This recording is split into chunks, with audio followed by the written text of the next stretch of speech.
In this next video on gas laws, we want to look at the concept of gas stoichiometry. So let's start with the basic problem here. Using the ideal gas law, what is the volume of 1 mole of any gas at 1 atmosphere of pressure and 273 Kelvin?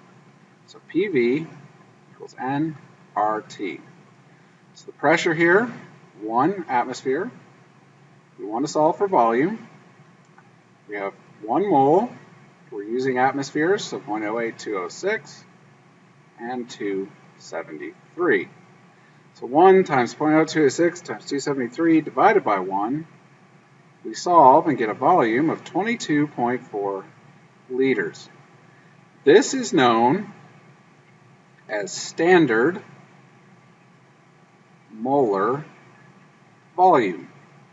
The volume of 1 mole of any gas at standard temperature and pressure.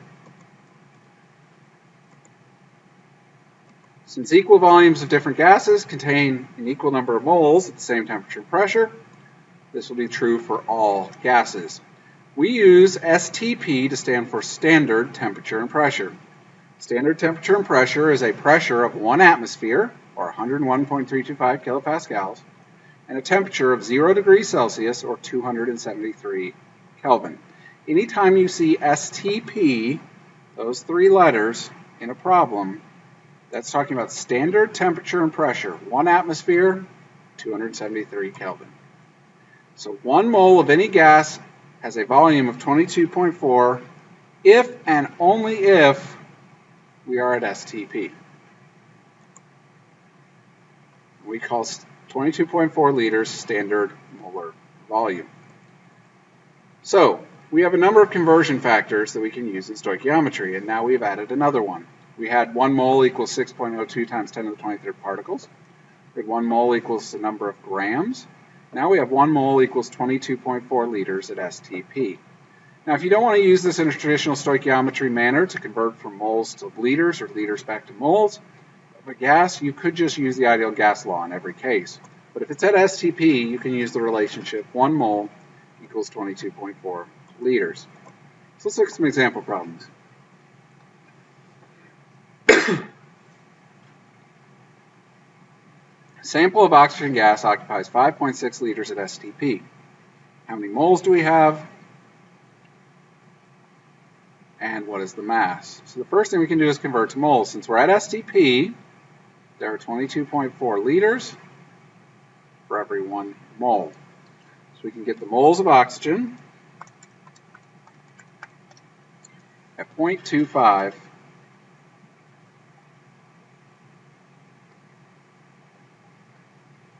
That's the answer to the first question. Now if we wanted to go a step further, you take the 0.25 moles, multiply by the molar mass. There are 32 grams per 1 mole. We get 8.0 grams of oxygen in that 5.6 liters. Next problem, when CaCO3 decomposes, how many grams of CaCO3 are required to produce 9 decimeters cubed of CO2 at STP? So let's write the balanced equation.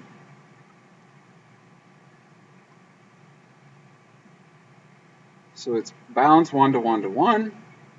We're starting with 9 decimeters cubed, which is the same thing as 9 liters. CO2. We want to know grams of CaCO3. So first thing I'm going to do is go to moles of CO2. Since it's at STP, I can do 22.4 liters per mole. Then I can go 1 to 1, 1 mole CaCO3 for every 1 mole CO2. And I can finish with the conversion 1 mole CaCO3, get the molar mass of CaCO3, 40.08 for calcium, 12.01 for carbon, and 3 at 16 for oxygen. We get 100.09 grams per mole. So 9 divided by 22.4 times 1 divided by 1, and times 100, and you get 40.2 grams of calcium carbonate. So you can see how you can use this in a stoichiometry problem. If 45 liters of natural gas, which is essentially methane, undergoes complete combustion at 730 millimeters mercury and 20 degrees Celsius, how many grams of each product are formed? So let's write the balance equation first. Combustion, reaction with O2 to form CO2 and H2O. We need to balance it. We'll put a 2 here to balance out the hydrogens, which means we'll need a 2 here to balance out the oxygens. We're starting with 45.0 liters of CH4. However, this is not at STP, so we first need to solve for moles using PV equals nRT. We solve for N, PV over RT. So the N here is the pressure. You need to convert that to either atmospheres or kilopascals. I'm going to go to atmospheres. So divide by 760, and I get 0.961 as the pressure in atmospheres. The volume is 45 liters. I'm using atmospheres, so I'll use 0.08206. And the temperature has to be in Kelvin, so add 20 to 273. I get 293. Now this is not at STP, so I could not use the 22.4 liters per mole.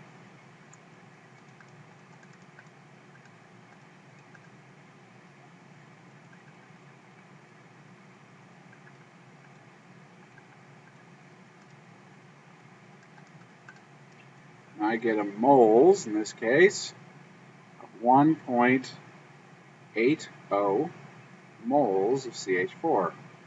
Now it becomes a stoichiometry problem. I want to go moles of CH4,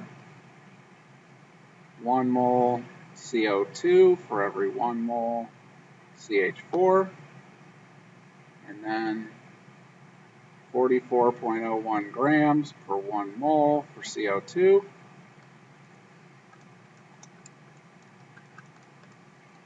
And I get 79.2 grams CO2. In the other case, 1.80 moles CH4, 2 moles H2O for every 1 mole CH4, and 18.02 grams for every 1 mole.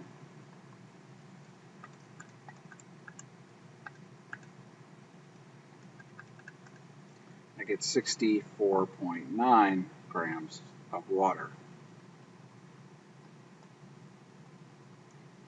So these are stoichiometry problems in which we're using ideal gas law or a standard molar volume to solve the beginning of the problem or the end of the problem, and then we're doing standard stoichiometry with the mole-to-mole conversion and any conversions to mass that are called for. If you've forgotten stoichiometry, you can always go back and look at the videos from the Stoichiometry chapter, chapter 9.